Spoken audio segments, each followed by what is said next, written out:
खूप कष्ट करताय, मेहनत करताय, पण दुःख आणि त्रास संपत नाही, तर हे 7 उपाय कराच. 1.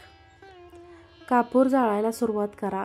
रोज सकाळी आणि संध्याकाळी घरामध्ये तिन्ही सांजेला देवाचा दिवा आरती करताना, देवपूजा करताना कापुराची वडी जाळायला पाहिजे आणि घरातल्या सगळ्यांनी त्याची आरती घेतली पाहिजे. आणि रात्री झोपण्यापूर्वी कापूर जरूर जाळावा. यामुळे दुःख आणि त्रासातून सुटका होते. 2. हनुमान चालीसा वाचायला सुरुवात करा. रोज तिन्ही सांजेला देवाला दिवा अगरबत्ती लावल्यानंतर मनापासून आणि शांतीपूर्वक हनुमान चालीसा वाचा. यामुळे आपल्यावर बजरंगबलीची कृपा राहते व आपल्या आयुष्यात असणाऱ्या सर्व बाधा दूर होतात. 3. नारळ उतरवून टाकणे. घरातील एखाद्या व्यक्तीवर संकट आले तर एक पाणीदार नारळ घेऊन त्या व्यक्तीवरून 11 वेळा उतरवून घ्या आणि एखाद्या देवस्थानाच्या पवित्र अग्निकुंडातील अग्नीत तो नारळ जाळून टाका. हा उपाय 5 शनिवार करा. हा उपाय केल्याने त्या व्यक्तीवर अचानक आलेले संकट दूर होते. 4. गाय, कुत्रा, मुंग्या आणि पक्ष्यांना अन्न खाऊ घाला. झाडे, गाय, कुत्रा, पक्षी, उपाशी गरजू व्यक्तींना अन्न आणि पाणी दिले तर त्यांचा तृप्त झालेला आत्म्याचा चांगला आशीर्वाद आपल्याला मिळतो.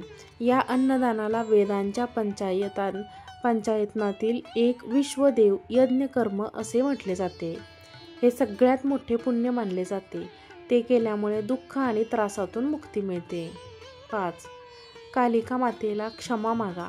जर तुम्हाला मानसिक त्रास आणि ताण किंवा एखादे मोठे संकट आले असेल तर शुक्रवारी माता कालिका देवीच्या मंदिरात जाऊन आपल्याकडून जाणते अजाणतेपणे झालेल्या सर्व पापांची क्षमा मागा. 5 शुक्रवार हा उपाय केल्यास सर्व संकटे दूर होतात. 6. जल अर्पण करा. तांब्याच्या भांड्यात पाणी घ्या. त्यामध्ये लाल चंदन मिसळा. तांब्याची भांडी रात्रभर आपल्या उशाला ठेवून झोपा. सकाळी उठून सगळ्यात आधी ते पाणी तुळशी मातेला अर्पण करा. 1.25 महिना हे कार्य केल्यास तुमचे सर्व संकटे दूर होतील. 7. सावली दान करा. शनिवारी 1 काचेच्या वाटीत मोहरीचे तेल टाकून 1 रुपयाचा सिक्का टाका व त्या वाटीत आपले प्रतिबिंब बघा व ते तेल मागणाऱ्या व्यक्तीला द्या. तेल दान करा आणि एखाद्या शनीच्या मंदिरात जाऊन वाटीसहित ते तेल ठेवून या. असे केल्याने काही दिवसातच तुमचे संकटे दूर होतील. व्हिडिओ आवडल्यास व्हिडिओला एक लाईक करा. चॅनलला सबस्क्राईब करा. हा व्हिडिओ शेअर करा. आजचा व्हिडिओ पाहिल्याबद्दल खूप खूप धन्यवाद. श्री स्वामी समर्थ. जय जय स्वामी समर्थ.